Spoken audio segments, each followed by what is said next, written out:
Mon mari est mort dans un accident de voiture il y a 8 mois. Du moins, c'est ce qu'on m'a dit. Jusqu'au jour où je l'ai vu faire ses courses à 2 rues de chez moi, je ne me suis pas évanouie. Je n'ai pas crié. J'ai sorti mon téléphone et j'ai commencé à tout documenter.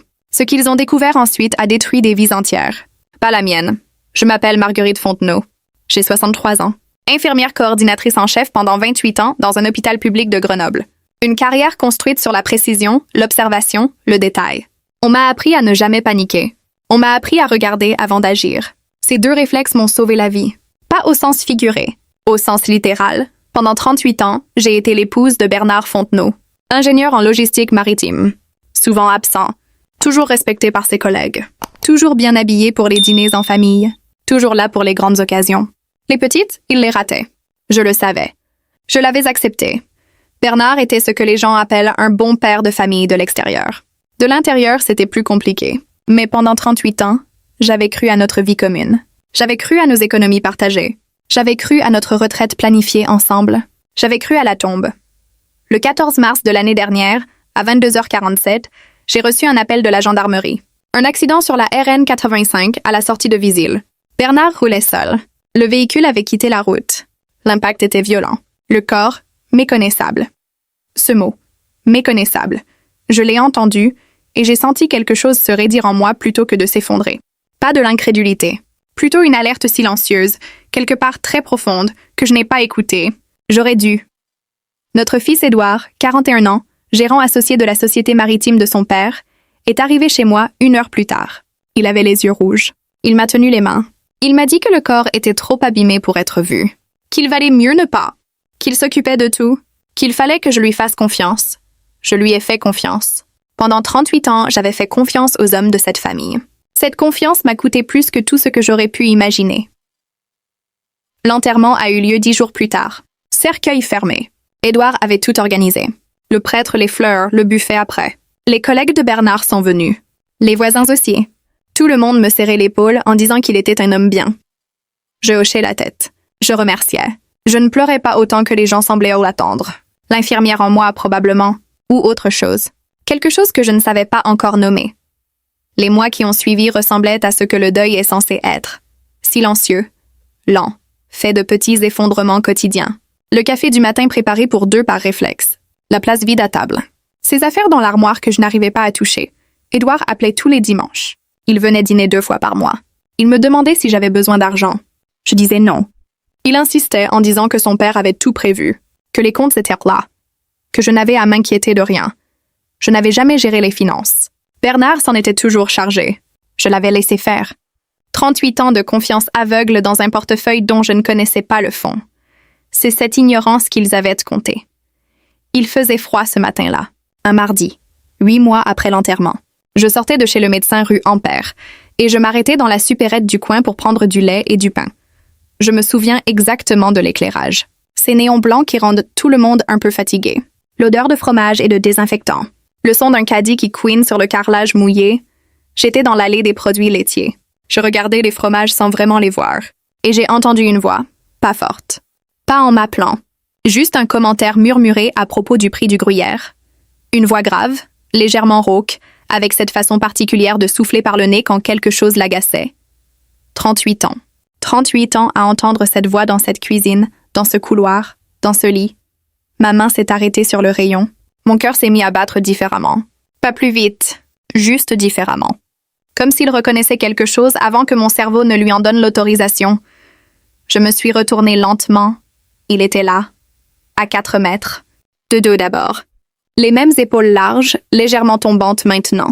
Les mêmes cheveux blancs, un peu trop longs sur la nuque. La même façon de tenir un panier du bras gauche en laissant pendre le droit. Puis, il a tourné la tête vers le rayon d'en face. La cicatrice, au-dessus de l'oreille droite. La cicatrice qu'il avait depuis l'accident de chantier de 1987, celle dont il disait toujours qu'elle lui donnait un air de dur. Le monde a basculé d'1 centimètre. Juste 1 centimètre? Suffisant pour que tout soit différent. Je n'ai pas bougé. Je n'ai pas appelé. L'infirmière en moi a pris le dessus. Observe d'abord. Il avait une barbe plus fournie qu'avant. Des lunettes que je ne lui avais jamais vues. Des vêtements simples, un peu usés. Pas le Bernard qui portait des chemises repassées même le week-end. Mais c'était lui. Chaque angle du visage. Chaque proportion. La façon de froncer légèrement les sourcils en lisant une étiquette. Je me suis approchée. 2 mètres. Puis 1 mètre, il a levé les yeux. Et là, pendant une demi-seconde, j'ai vu quelque chose traverser son regard. Pas de la surprise. De la reconnaissance immédiate. Puis, une fraction de seconde plus tard, quelque chose de délibéré s'est installé sur son visage. Comme un masque qu'on m'évite. « Excusez-moi » a-t-il dit. Sa voix. Exactement sa voix. Cette voix avec laquelle il m'avait dit « Je t'aime » pour la première fois sur un banc à côté du jardin de ville. Cette voix avec laquelle il avait prononcé le prénom d'Édouard pour la première fois dans la salle. D'accouchement. Bernard, ai-je dit. Ma voix était étonnamment stable. « C'est moi, Marguerite !» Il a secoué la tête avec une lenteur calculée. « Je crois que vous faites erreur, madame. » J'ai sorti mon téléphone. J'ai ouvert la galerie. La photo de son 65e anniversaire, l'an dernier, 2 mois avant l'accident. Lui, moi, Édouard, assis dans le jardin. Lui qui tient un verre et sourit vers l'objectif. Je lui ai tendu l'écran. Il a regardé. Trop longtemps pour quelqu'un qui ne se reconnaîtrait pas. Sa mâchoire s'est légèrement contractée. « Je ne me connais pas sur cette photo », a-t-il dit enfin. Ces mots étaient construits. Pas spontanés. Construits. Mon nom est René Castera, a-t-il ajouté doucement. Je suis désolé pour ce que vous traversez. Il a posé une main sur mon épaule. La même main. La même chaleur, le même poids. J'ai regardé ses doigts, l'annulaire gauche légèrement dévié. Cette vieille fracture de 1994, quand il avait glissé sur le quai du port de Marseille. Celle dont il se moquait lui-même en disant qu'il avait le doigt de travers comme son caractère. Mon estomac s'est noué. Il a retiré sa main. Il a dit qu'il espérait que j'allais mieux. Il a pris son panier et s'est dirigé vers les caisses. Je suis restée immobile pendant peut-être 30 secondes. Une dame m'a demandé si ça allait. J'ai dit oui, puis j'ai suivi, pas en courant, en marchant normalement, comme quelqu'un qui a oublié quelque chose dans une autre allée. À la caisse, il payait en espèces. Bernard ne payait jamais en espèces. Il avait horreur de chercher la monnaie, mais la façon dont il repliait son ticket de caisse. En 3. Toujours en 3, dans le sens de la longueur. Bernard faisait ça depuis toujours. Je lui avais dit une fois que c'était une manie bizarre. Il avait ri. Je suis sortie derrière lui à distance raisonnable. Dans le parking, il a chargé ses sacs dans une Renault grise, vieille, avec une rayure sur le flanc droit. Pas la BMW qu'il avait, mais la façon dont il plaçait les sacs. Lourds au fond, fragiles au-dessus, les œufs en dernier sur le dessus de tout. J'ai photographié la plaque d'immatriculation. Mes mains ne tremblaient pas. Il est sorti du parking. Je suis retournée à ma voiture et je l'ai suivi. Avant de vous dire ce que j'ai découvert ensuite, dites-moi quelque chose. Vous êtes où, là, exactement, en ce moment? Depuis quel pays ou quelle ville regardez-vous cette vidéo? Écrivez-le dans les commentaires. J'adore savoir jusqu'où ces histoires voyagent. Et maintenant, restez. Parce que ce qui vient est bien pire que ce que vous imaginez. Pour comprendre l'étendue de ce que Bernard avait construit, vous devez d'abord comprendre qui il était vraiment. Pas le mari que les voisins voyaient, pas le père qu'Édouard admirait. Le vrai Bernard. Bernard Fontenot était né à Valence dans une famille modeste, le 3e de 4 frères. Celui qui avait réussi, comme il le disait, diplôme d'ingénieur, carrière dans la logistique maritime, entreprise montée avec un associé au début des années 1990. Quand nous nous sommes rencontrés, il avait 29 ans, moi 27. Il était brillant, charmant, organisé. Il parlait d'avenir avec une précision que je prenais pour de l'ambition. Ce que je ne savais pas, c'est que cette précision s'appliquait à tout, vraiment à tout. Les absences avaient recommencé assez tôt. Un voyage à Marseille. Un déplacement à Rotterdam, des séjours à Bordeaux pour le suivi des chargements. Je travaillais. Édouard était petit. Je gérais la maison, les rendez-vous scolaires, les nuits de fièvre. Bernard gérait les affaires. C'était notre accord tacite. Je ne l'ai jamais remis en question. 38 ans. Les signes étaient là probablement, mais je n'avais pas les yeux pour les voir. Ou plutôt, je les voyais et je choisissais une explication raisonnable. Le parfum un peu différent. Un cadeau acheté pour un anniversaire qu'il n'avait pas mentionné. Une facture de restaurant à 2 dans une ville où il était censé être seul en déplacement. Je me disais, c'est un client. Je me disais, il a ses habitudes. Je me disais, il m'aime, l'essentiel est là. L'essentiel était ailleurs. Il l'avait rencontré il y a 22 ans. C'est ce que j'apprendrai plus tard. Une femme prénommée Sandrine. La quarantaine aujourd'hui. Originaire de Die, une petite ville à 1 heure de Grenoble. Elle avait une maison. 2 enfants. 2 petits-enfants. Et un homme qu'elle appelait René depuis le début. René, pas Bernard. René Castera, un nom de remplacement qu'il avait construit progressivement. Un deuxième prénom peu utilisé, un nom de jeune fille de sa mère. Assez pour ouvrir des comptes, signer des baux, exister dans une vie parallèle. 22 ans. Pendant 22 ans, il avait géré 2 foyers, 2 femmes, 2 vies. Les enfants de Sandrine l'appelaient René. Ses petits-enfants l'appelaient Papy, René et moi. Moi, j'avais enterré un inconnu. J'ai suivi la Renault grise jusqu'à un quartier résidentiel calme, à la lisière de la ville. Des maisons avec jardin, des rues tranquilles bordées de platanes.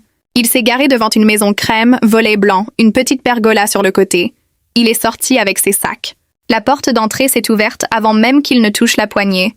Une femme, les cheveux châtains coupés courts. Un tablier de cuisine. Elle a souri en le voyant, d'un sourire qui ne se fabriquait pas. Elle a pris un sac de ses mains. Elle lui a dit quelque chose. Il a ri ce rire. Grave, chaud, légèrement essoufflé. Le rire que j'avais entendu dans notre cuisine pendant des décennies. Le rire que je croyais avoir enterré. Puis une petite fille est sortie en courant. 5 ans, peut-être 6. Elle a sauté dans ses bras et lui. Lui qui me disait qu'il était fatigué après le travail. Lui qui s'asseyait dans son fauteuil et demandait le silence. Lui qui supportait mal le bruit. Il l'a soulevée comme si c'était la chose la plus naturelle du monde. Il riait encore. Elle riait. La femme a posé sa main sur son dos. Ils sont rentrés tous les 3. La porte s'est refermée. Je suis restée dans ma voiture. Le moteur coupé. Les mains sur les genoux. J'ai regardé cette maison longtemps. La lumière qui s'allumait à l'intérieur. Les silhouettes qui passaient derrière le rideau. Puis j'ai repris mon téléphone. Et j'ai tout photographié. La maison, la voiture. Le numéro sur la boîte aux lettres. La plaque, je n'ai pas pleuré. J'ai travaillé. Ce soir-là, je n'ai pas appelé Édouard. J'ai repassé mentalement chaque détail de la journée. La main sur l'épaule. Le doigt dévié. Le ticket replié en 3. La façon de charger les sacs. Il n'existait pas de jumeaux. Il n'existait pas de sosie avec exactement les mêmes manies, les mêmes cicatrices, les mêmes fractures anciennes. Bernard était vivant. Et quelqu'un d'autre reposait dans sa tombe. Cette nuit-là, je n'ai pas dormi. Je me suis assise à la table de la salle à manger avec tous les albums photos que j'avais. Notre mariage. Les vacances en Bretagne. Son anniversaire de 60 ans. Chaque photo que j'avais de lui depuis 38 ans. Et les photos que j'avais prises cet après-midi. Je les comparais. Ligne par ligne. Détail par détail, la cicatrice. L'oreille légèrement décollée à droite. Le grain de beauté sur la tempe gauche. Le pli particulier au coin de l'œil quand il sourit vraiment. Tout correspondait. À 4h15 du matin, j'ai pris mon téléphone et j'ai appelé Édouard. Il a décroché à la 3e sonnerie, la voix épaisse de sommeil. « Maman? Il est 4h du matin. Je sais, ai-je dit. J'ai besoin de te voir. Maintenant. » Un silence. Qu'est-ce qui se passe? Tu vas bien? Ton père est vivant. Un silence beaucoup plus long. Pas le silence de quelqu'un qui vient d'entendre quelque chose d'incroyable. Le silence de quelqu'un qui vient d'entendre quelque chose qu'il redoutait. Maman, a-t-il commencé doucement. Le deuil peut faire des choses. Je l'ai vu aujourd'hui. Dans un magasin. Je l'ai suivi. J'ai une adresse. Silence. Viens, ai-je dit. Ou j'y retourne seul. Il est arrivé 40 minutes plus tard. Il n'avait pas pris le temps de se raser. Il portait un manteau par-dessus, un t-shirt de nuit. Je lui ai tendu mon téléphone sans un mot. Il a regardé les photos. Longtemps. Son visage a changé pendant qu'il faisait défiler. Il m'a rendu le téléphone. Il lui ressemble, a-t-il dit prudemment. Les gens peuvent se ressembler. Le doigt, Édouard. Il s'est frotté les yeux. On a enterré papa. On était là tous les deux, cercueil fermé. Tu as insisté pour que ce soit fermé. Il a détourné le regard. C'était mieux comme ça. L'accident était... Est-ce que tu as vu le corps, toi? Un silence. Non. Moi non plus. La pièce semblait soudainement trop petite. Je veux y retourner, ai-je dit. Devant la maison. Tu viens avec moi ou j'y vais seul? Il a hésité exactement assez longtemps pour que je comprenne quelque chose. Pas de l'hésitation. De la peur. D'accord, a-t-il finalement dit. On y va, pour que tu vois que ce n'est pas lui. Nous avons roulé en silence jusqu'au quartier résidentiel. 4h52 du matin. Les rues étaient vides. Je me suis garée à 50 mètres de la maison crème. Nous attendions. À 6h30, la lumière s'est allumée au rez-de-chaussée. À 6h58, la porte d'entrée s'est ouverte. Il est sorti. Veste, sac à l'épaule. Il a regardé le ciel comme il le faisait toujours le matin. Édouard s'est penché en avant. La couleur a quitté son visage. Pas progressivement. D'un coup, l'homme a marché jusqu'à sa voiture. Il a regardé dans notre direction une seconde. Puis il est parti. Quand j'ai regardé mon fils, il pleurait, silencieusement, des larmes qui coulaient sans qu'il fasse de bruit. « Édouard », ai-je dit. Il a posé son front contre le volant. « Je suis tellement désolée. »« Maman, ces mots. Désolée, pas stupéfait. » Pas incrédule. « Désolée. » La désolation présuppose la connaissance. Dis-moi tout, ai-je dit. Maintenant. Il a mis longtemps à commencer. Il avait découvert la vérité il y a environ 4 ans, en travaillant sur les comptes de l'entreprise. Des doublons de factures. 2 adresses d'expédition différentes pour des fournitures professionnelles. 2 jeux de papier d'assurance. 2 foyers enregistrés sous des noms différents. Il avait confronté son père. Bernard lui avait tout avoué. Sandrine, les enfants, le 2e prénom, les comptes parallèles. 22 ans de double vie. Et Bernard lui avait demandé de ne pas me le dire. Il avait dit qu'il voulait mettre fin à tout ça, qu'il voulait divorcer proprement, qu'il trouverait un arrangement. Édouard avait attendu. 1 an, 2 ans. Son père ne divorçait pas. Il continuait. Puis, 8 mois plus tôt, Bernard était venu voir Édouard avec un sans-abri en phase terminale d'un cancer du poumon. Aucune famille directe. Une nièce éloignée qui n'avait pas eu de contact depuis 10 ans. Bernard l'avait trouvée. Il l'avait approchée. Il lui avait proposé de l'argent. Beaucoup d'argent. Assez pour que sa nièce soit à l'abri après sa mort. En échange, ses papiers d'identité utilisés temporairement, un accident mis en scène, un corps qui ne serait pas identifiable. L'homme était mourant de toute façon. Il avait 6 à 8 semaines. Bernard avait calculé que c'était assez. L'accident avait été organisé sur une route que Bernard connaissait bien. Un véhicule volé. Un impact à vitesse contrôlée. Des papiers de Bernard à l'intérieur. L'homme était décédé à l'hôpital 2 jours plus tard, sous le nom de Bernard Fontenot. Brûlure grave sur la partie supérieure du corps. Cercueil recommandé fermé. Et Édouard avait insisté pour que je ne voie pas. J'ai regardé mon fils. Il ne pouvait plus soutenir mon regard. Et toi, dans tout ça? Ai-je demandé. Il a dégluti. Si papa mourait, les actifs de l'entreprise me revenaient automatiquement. Il avait déjà transféré l'essentiel de ses comptes personnels sous le faux nom avant. Ce qui restait m'est revenu. Il m'a dit que je pourrais m'occuper de toi, te verser quelque chose chaque mois, une allocation, comme une employée, comme une dépendance à gérer. Combien a-t-il transféré avant de disparaître? Édouard a fermé les yeux. Environ 1 840 000 €. Sur plusieurs comptes, sur plusieurs années, presque 2 millions. Construits sur 38 ans de vie commune. Volatilisé en silence. Ramène-moi à la maison, ai-je dit. Maman, on doit... Ramène-moi à la maison. Il a démarré. Nous n'avons pas échangé un mot pendant tout le trajet. Quand je suis descendue de la voiture, il a baissé la vitre. Maman, je t'en supplie. On peut trouver une solution entre nous. Sans que ça... Bonne nuit, Édouard. J'ai fermé la porte de ma maison. Je me suis assise sur le bord du lit. 38 ans. 2 millions. Un inconnu enterré sous son nom. Un fils complice. Et moi qui avais pleuré. Qui avait reçu les condoléances. Qui avait remercié les gens d'être venus à l'enterrement. Qui avait dormi seul en murmurant le prénom d'un homme qui était vivant à 2 kilomètres. Pendant 3 jours, je n'ai pas appelé Édouard. Je n'ai pas répondu à ses messages. Je l'ai regardé sonner à ma porte depuis la fenêtre de l'étage. Je ne l'ai pas ouvert. La colère était là quelque part, mais elle ne hurlait pas. Elle travaillait. J'ai réfléchi méthodiquement, comme pour un protocole médical. Évaluer, planifier, agir, fausse mort orchestrée. Fraude à l'identité. Détournement de fonds conjugaux. Complicité. Ce n'était pas une trahison personnelle. C'était une liste de crimes. Le 4e matin, je me suis levée à 6h01.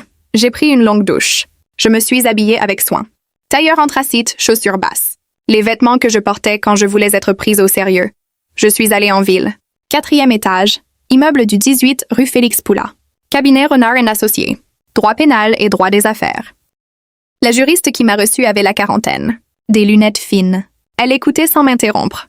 Quand j'ai fini, elle a posé son stylo. Ce que vous décrivez constitue plusieurs infractions pénales distinctes. Fraude à l'identité. Homicide involontaire potentiellement revisité. Détournement de biens communs. Escroquerie à l'assurance. Complicité. Elle a marqué une pause. Votre fils est impliqué directement. Je sais. Ça change votre position? Non. Elle m'a regardé une seconde de plus que nécessaire. Bien. Pour avancer, j'ai besoin de preuves documentées des transferts financiers et idéalement une déclaration ou un enregistrement confirmant les faits par l'un des 2 protagonistes. Je savais déjà où trouver les documents. Bernard m'avait un jour montré comment accéder aux archives de l'entreprise depuis chez moi, il y a 10 ans, en cas d'urgence. Il avait oublié qu'il me l'avait appris. Je ne l'avais pas oublié. Pour la déclaration, j'avais une idée. J'ai rappelé Édouard ce soir-là. Ma voix était douce, fatiguée. Je veux juste comprendre, lui ai-je dit, pour faire la paix avec tout ça. Est-ce qu'on peut se voir demain? Le soulagement dans sa voix était presque douloureux à entendre. Bien sûr, maman. Tout ce que tu veux. Nous nous sommes retrouvés dans un café calme du centre-ville. J'avais un enregistreur dans la poche intérieure de mon manteau. J'avais répété mes questions pendant 2 heures la veille. Je l'ai laissé parler. Je posais des questions simples, neutres, avec une voix de femme qui cherche à comprendre pour tourner la page. Il m'a tout redonné. Les dots, les montants, les noms des banques, le nom qu'il utilisait pour l'homme décédé, les contacts qu'il avait eus avec son père après la mise en scène, les virements reçus. Il parlait avec la facilité de quelqu'un qui se croit en sécurité. Je buvais mon café. Je hochais la tête. Je ne souriais pas. Pendant que nous déjeunions, mon avocate et un enquêteur privé que j'avais mandaté la semaine précédente accédaient aux archives de l'entreprise avec les codes que j'avais fournis. Les relevés étaient là, virement après virement. Quelques 847 000 € sortis en 4 ans depuis les comptes communs. Signatures falsifiées sur des cessions d'actifs. Des actes notariés signés après la date officielle du décès, donc sous une identité légalement morte. Quand le déjeuner s'est terminé, j'ai serré mon fils dans mes bras. Il s'est détendu contre moi. Il croyait que c'était le début du pardon. C'était la fin de sa liberté. Le lendemain matin, mon avocate a déposé la plainte auprès du procureur de la République. Fraude à l'identité, détournement de biens communs, escroquerie à l'assurance-vie, complicité dans la dissimulation d'un décès fictif, falsification de documents officiels. 2 heures après le dépôt de plainte, elle m'a rappelé. Le parquet a accepté. Des commissions rogatoires sont en cours. Le lendemain à l'aube, Édouard a été interpellé à son domicile. Le même matin, 2 officiers de police judiciaire se présentaient à la Maison Crème avec les volets blancs. Bernard, alias René Castera, a été arrêté dans son jardin. Mon téléphone a sonné toute la journée. Je n'ai répondu à personne. Je me suis préparé un thé, je me suis assise dans le fauteuil du salon, et j'ai regardé par la fenêtre sans rien faire d'autre pendant 1 heure entière. Pas de joie, pas de triomphe, juste ce silence propre qu'on ressent quand on a fait exactement ce qu'il fallait faire. 2 jours plus tard, j'ai demandé à être reçue par le juge d'instruction. J'avais le droit de faire une déclaration complémentaire. J'ai apporté le dossier que l'enquêteur m'avait remis. 117 pages. Relevés, virements, contrats, faux actes, correspondance. Le juge m'a demandé si je souhaitais me constituer partie civile. Oui, sans hésitation. Pendant les semaines qui ont suivi, les mécanismes de la justice ont fonctionné à leur rythme. Lent, méthodique, inévitable. Les comptes ouverts sous le faux nom de René Castera ont été gelés. Les actifs de l'entreprise placés sous séquestre le temps de l'instruction. Les actes de cession frauduleux annulés. 1 à 1, les verrous qu'ils avaient construits pendant des années ont sauté. Sandrine a appris la vérité par les officiers qui se sont présentés chez elle. Qu'elle l'appelait René ou Bernard ne changeait pas le fond de l'affaire. Elle avait vécu 22 ans avec un homme qui lui avait menti sur tout. Son nom réel. Sa situation matrimoniale. Son existence légale, je ne lui veux rien. Elle était, à sa manière, une autre victime. Bernard a subi une crise cardiaque en garde à vue, 5 semaines après son arrestation. Il a été hospitalisé. Il est décédé 18 jours plus tard, à l'hôpital de Grenoble. L'appel est arrivé en milieu de matinée. Une voix administrative, neutre. Monsieur, Bernard Fontenot est décédé ce matin à 7h34. Vous êtes désigné comme plus proche parent légal. J'ai écouté jusqu'au bout. Je vous remercie de l'information. Ai-je dit, avez-vous des instructions pour la prise en charge du corps? J'ai réfléchi 2 secondes. Crémation. Pas de cérémonie. Dispersion des cendres selon les procédures standards. Une pause. Vous en êtes certaine? Oui, cette fois, l'enterrement serait réel. Et il serait aussi silencieux que les mensonges qu'il avait construits. Édouard a accepté un accord avec le parquet. 8 ans d'emprisonnement pour complicité de fraude, détournement de biens communs et falsification de documents. Il pouvait plaider que son père l'avait manipulé. C'était partiellement vrai, mais il avait eu 3 ans pour me le dire. Il n'avait pas choisi de le faire. Nous avons parlé une fois, brièvement, avant le début de sa peine. Au parloir, à travers une vitre. « Je t'aime », lui ai-je dit. Il avait les yeux rouges. « Je suis tellement… » « Je sais », ai-je dit. « Mais l'amour n'efface pas ce que tu as fait. Et il n'effacera pas les conséquences non plus. » Il a hoché la tête. Je me suis levée. « Je t'écrirai », ai-je dit. C'était vrai. Ce n'était pas du pardon. C'était ce qui restait quand on retirait tout le reste. Le tribunal a ordonné la restitution partielle des actifs détournés. Les comptes gelés ont été liquidés et réintégrés au patrimoine commun, soumis aux règles de la succession. Sur les 1 840 000 € qui avaient été déplacés, 1 190 000 € ont pu être retracés et récupérés. Le reste avait été dépensé ou dissimulé dans des structures trop opaques. L'enquête se poursuit sur ce point. Ce n'est pas la totalité, mais c'est assez pour que ma retraite soit sécurisée. C'est assez pour que je n'aie jamais à dépendre d'une allocation décidée par mon fils. Les mois qui ont suivi ont été étranges. Pas tristes, juste étranges. La maison semblait différente. Pas vide comme pendant le deuil. Différente. Comme si les murs respiraient autrement maintenant que le mensonge n'était plus dedans. J'ai commencé à repeindre. Pas tout, juste la chambre. Une couleur que je n'aurais jamais choisie du temps de Bernard. Un vert sauge, doux, un peu mat.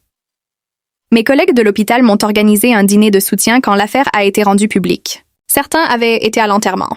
Certains m'avaient serré dans leurs bras au moment de ce que nous croyions être mon deuil. Ils étaient là aussi quand la vérité était sortie. Différemment. Mais là quand même. Une amie d'enfance. Hélène m'a emmenée une semaine en Corse au mois de septembre. Nous avons marché. Nous avons mangé des choses simples. Nous avons regardé la mer beaucoup. Elle ne m'a pas demandé comment je me sentais toutes les 5 minutes. Elle était là, c'est tout. C'est souvent ce dont on a besoin. Quelqu'un qui est là, c'est tout. Un après-midi, je suis retournée au cimetière. Pas à la tombe de Bernard, il n'y en avait plus. À la tombe de l'inconnu. Cet homme dont je ne savais presque rien. Qui était mourant? Qui avait peut-être pensé qu'au moins sa nièce serait à l'abri? Qui était mort sous un nom qui n'était pas le sien? Le cimetière avait été informé de la situation. Une procédure était en cours pour une nouvelle identification de la sépulture. Ça prendrait du temps. Je me suis tenue devant la tombe quelques minutes. Je n'avais rien à lui dire, mais je voulais reconnaître qu'il existait, qu'il avait eu une vie, qu'il méritait son propre nom sur une pierre. Je suis repartie sans me retourner. Aujourd'hui, ma vie est plus petite dans certains sens. Moins de personnes autour de la table. Moins de bruit dans la maison, mais plus honnête. Entièrement, radicalement honnête. Je ne sais plus confondre la loyauté avec l'aveuglement. Je ne sais plus appeler confiance ce qui est en réalité de la capitulation. J'ai appris, à 63 ans, que se choisir soi-même n'est pas de l'égoïsme. C'est simplement la condition pour que tout le reste ait un sens. J'ai appris que le calme n'est pas de la faiblesse. C'est la forme la plus redoutable de la force. Pendant 38 ans, j'avais cru que tenir la maison, tenir la famille, tenir le silence était une forme de fidélité. Ce n'était pas de la fidélité. C'était de l'effacement consenti, et je n'avais jamais vu la différence. Jusqu'au jour où un homme que j'avais cru enterré m'a regardé dans les yeux dans un magasin et m'a dit qu'il ne me connaissait pas. Ce jour-là, quelque chose s'est réveillé. Pas de la colère. Quelque chose de plus froid et de plus durable. La conscience que j'avais le droit d'exister pleinement. Pas en fonction de lui. Pas en fonction d'Édouard. En fonction de moi. Je dors toute la nuit maintenant. Je prépare du café pour une seule tasse et ça ne me fait plus rien. Je voyage, je lis, je marche le matin dans des rues que je découvre encore après toutes ces années. La vérité ne m'a pas rendue heureuse dans le sens hollywoodien du terme. Elle m'a rendue réelle, et c'est infiniment mieux. Maintenant, à vous. Si vous regardez cette vidéo en ce moment, peut-être que vous portez quelque chose de similaire. Pas forcément la même histoire, mais ce poids-là, ce doute compté, cette loyauté qu'on donne à quelqu'un qui ne la mérite plus depuis longtemps. Est-ce qu'on doit tout pardonner au nom de la famille? Est-ce qu'il y a une limite à ce qu'on accepte de taire? Dites-moi ce que vous pensez dans les commentaires. Et si vous connaissez quelqu'un qui a vécu quelque chose de similaire, partagez cette histoire avec lui. Parfois, savoir qu'on n'est pas seul change tout. Si cette chaîne vous apporte quelque chose, abonnez-vous. Chaque semaine, une histoire vraie, sobre, froide, exacte. Parce que la vérité n'a pas besoin d'effets spéciaux. Elle se suffit à elle-même. À bientôt. Cette histoire est une œuvre de fiction narrative à but éducatif et divertissant. Les personnages, les événements et les situations décrits sont entièrement fictifs et ne visent à représenter aucune personne réelle. Toute ressemblance avec des faits réels serait purement fortuite. Partagez.